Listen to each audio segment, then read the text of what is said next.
interested in how the arts can be a space to think about and make the future. In the early 90s, I stumbled across the Virtual Futures conferences, which were an early crucible for digital culture in the UK. And in the mid 90s, I started an event of my own, which would become Future Everything, the UK's digital culture festival. Future Everything really came to chart and participate in the emergence of a digital culture in the UK. And what excited me was really seeing the way that artists could open up our imagination, discovering new art forms, new ways to engage audiences, but also using the arts as a space to imagine what these technologies mean, where we can go as a society, and what the future can look like. In the early days, there was a lot of resistance. There was a sense that digital might be a suitable means to reach audiences, but wasn't really a space of significant artistic practice. And what's happened over the years is that we've seen that challenged again and again. Really significant works emerging from that space where artists are exploring technology and also its social consequences. I was inspired to come to Edinburgh by that meeting of futures, data and festivals. Edinburgh for 50 years has been at the forefront of work in AI science, and of course it's the world's foremost festival city. So I'm part of the team that's setting up the Edinburgh Futures Institute. And we're taking over one of the most historic and most loved buildings in the city, the old Royal Infirmary, as a space to imagine the future. The Institute's going to bring together different disciplines, different sectors, different communities to explore the creative possibilities of AI, but also to look at what the arts can bring AI research, how the arts can unlock new perspectives for AI science, to learn, to discover how to equip ourselves to face unknown futures. And one of our main themes is what we call experiential AI, and that's about how through art and tangible experiences we can explore and open new perspectives on AI, perhaps even suggest whole new paradigms for AI research.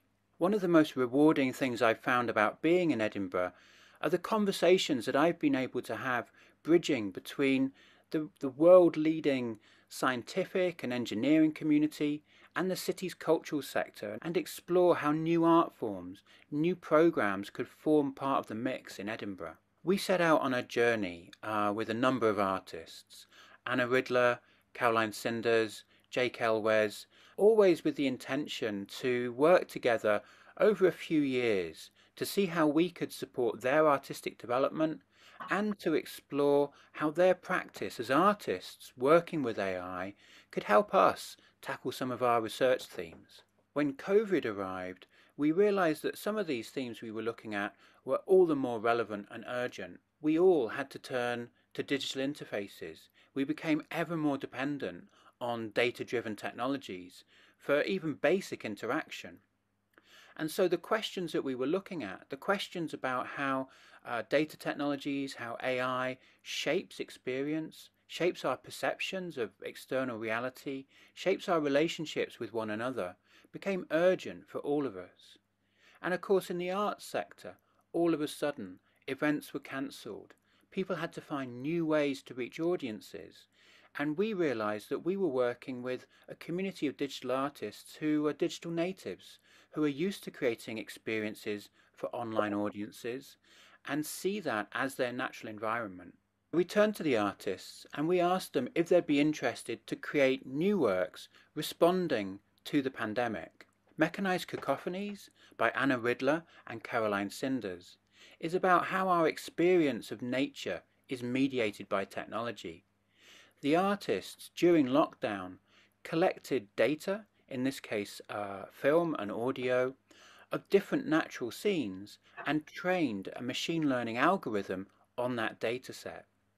The outcome is a beach generated by the AI that presents an experience of nature that's both enriching and comforting, but also unsettling and strange. Anna and Caroline conceived of a project that's created for an audience during lockdown, and their ingenuity enabled them to conceive of a rich artistic work that can be experienced by an audience on devices that they have around them in the home. We're really interested in how the arts and AI can both benefit. One area is explainable AI.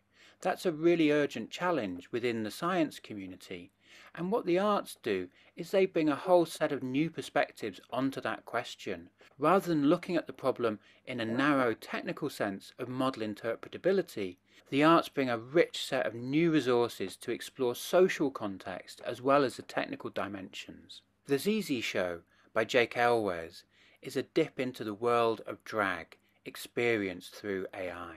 Jake has worked with a community of drag artists, and the creation of the work during lockdown is an incredible story in its own right that really celebrates the creativity of the drag community. For Jake, the starting point in ZZ was an understanding that machine learning can amplify biases in society, and that the queer and drag community are not well represented in the dataset. The artwork enables us to have really deep conversations about ethics, around the way that data technologies shape our social reality. Everyone in the cultural sector is under such pressure right now, but we found a real openness of people wanting to work with us to explore new creative forms, new ways of reaching audiences, new artistic possibilities that hopefully can enrich the existing festivals landscape.